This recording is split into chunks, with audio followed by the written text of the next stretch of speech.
താങ്കളുടെ ഓഫീസിൽ വെച്ച് ചീഫ് എഞ്ചിനീയറെ ഒരു താങ്കളുടെ അഡീഷണൽ പ്രൈവറ്റ് സെക്രട്ടറി കൈയേറ്റം ചെയ്തെന്നൊരു വാർത്ത വരുന്നു. ഈ വാർത്തകൾ കണ്ട അറിവാണ് എനിക്കിതിനകത്ത് ഫലപ്രദമായിട്ടുള്ളത്. ഇതിൻ്റെ യഥാർത്ഥ സംഭവം ഞാൻ മനസ്സിലാക്കിയത് ബുധനാഴ്ച എൻ്റെ ഓഫീസിലൊരു മീറ്റിംഗ് ഉണ്ടായിരുന്നു. അത് ആലപ്പുഴ MLA ചിത്തരഞ്ജൻ പറഞ്ഞതിൻ്റെ അടിസ്ഥാനത്തിൽ വിളിച്ചു ചേർത്തതാണ്. അതിൽ ചീഫ് എഞ്ചിനീയർ അവിടെ എത്തിയിട്ടുണ്ടായിരുന്നു.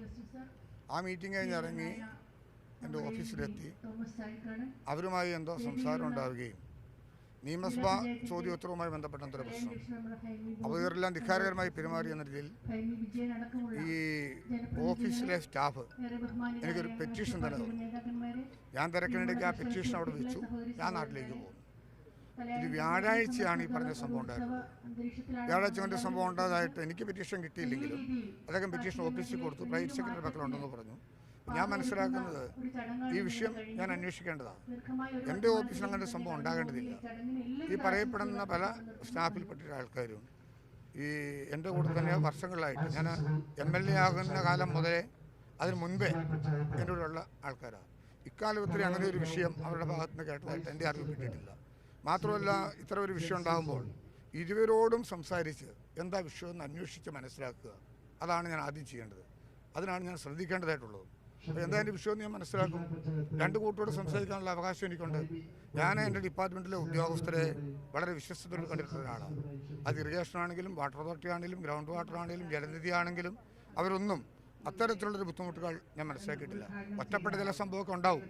ഞാൻ അവരെ തന്നെ വിളിച്ചു വരുത്തി അതങ്ങനെയല്ലല്ലോ, പാടില്ലല്ലോ എന്ന് സ്നേഹരൂപേണ അവരോട് സംസാരിച്ചിട്ടേ ഉള്ളൂ. പല കാര്യങ്ങളിലും എനിക്ക് വിഷമമുണ്ടാകുന്ന ഇടപെടലുണ്ടായിട്ടുണ്ട്. അതൊരു പക്ഷേ ചില ടെൻഷൻ കൊണ്ടും ചില കാര്യങ്ങളൊക്കെ ആയിരിക്കും. അവരെ വിളിച്ചു വരുത്തി അവരോട് ഈ കാര്യം പറഞ്ഞ് മനസ്സിലാക്കി അയക്കുക മാത്രമാണ് ഞാൻ ചെയ്തിട്ടുള്ളത്. പരാതി കിട്ടിയിട്ടുണ്ടോ? എൻ്റെ കിട്ടിയിട്ടില്ല. ഓഫീസിലുണ്ടെന്നാണ് പറഞ്ഞത്. ആ പരാതി ഞാൻ ഓഫീസിൽ ചെന്ന് അന്വേഷിക്കും. ഒന്ന്, എനിക്ക് നിറയെ പരാതി കിട്ടിയിട്ടുണ്ട്. അത് ഇദ്ദേഹത്തിനെതിരെയുള്ള പരാതിയാണ്. അത് ബുധനാഴ്ച കിട്ടി. ഞാൻ ആ വിഷയം ഇദ്ദേഹം വിളിച്ചപ്പോൾ ഞാൻ പറയുകയും ചെയ്തു ഇതുപോലെ സംഭവം. മാത്രമല്ല, മന്ത്രിയുടെ ഓഫീസിൽ പെട്ടിട്ടുള്ള സ്റ്റാഫിന് നിയമസഭാ ചോദ്യോത്തരങ്ങളും ബന്ധപ്പെട്ട വിഷയങ്ങളും ഒക്കെ ബന്ധപ്പെട്ട ഉദ്യോഗസ്ഥരോട് സംസാരിക്കേണ്ടി വരും. അപ്പോൾ സംയമനം പാലിക്കേണ്ടതുണ്ട്. ഇനി ഇദ്ദേഹത്തിനുണ്ടായ ബുദ്ധിമുട്ട് എന്താണോ അത് അന്വേഷിക്കാൻ എനിക്കും കൊണ്ട് ചുമതല. രണ്ടുപേരോട് ഞാൻ വ്യക്തിപരമായിട്ട് സംസാരിക്കും.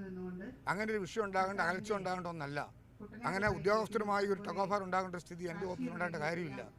എൻ്റെ ഓഫീസിലെ ജോലിക്കാരും ആ മിതമയശീലമായി പെരുമാറുന്നവരാണെന്നാണ് എൻ്റെ ധാരണ. പിന്നെ എന്താണോ വന്നിട്ടുള്ളത് അത് പരിശോധിക്കുകയും അത് ഇരു കൂട്ടരോട് സംസാരിക്കുകയും ചെയ്യുക. അത് ഭരണപരമായ കാര്യവും വ്യക്തിപരമായി എൻ്റെ ഇന്ന് വരെയുള്ള രാഷ്ട്രീയ പൊതുജീവിതത്തിൽ ആഗ്രഹിക്കാത്തൊരു കാര്യമായതുകൊണ്ട് ഞാൻ ആ കാര്യത്തിൽ ഗൗരവപൂർവ്വമായി അവരിരുവരെയും വിളിച്ച് സംസാരിക്കാനായിട്ട് ശ്രമിക്കും.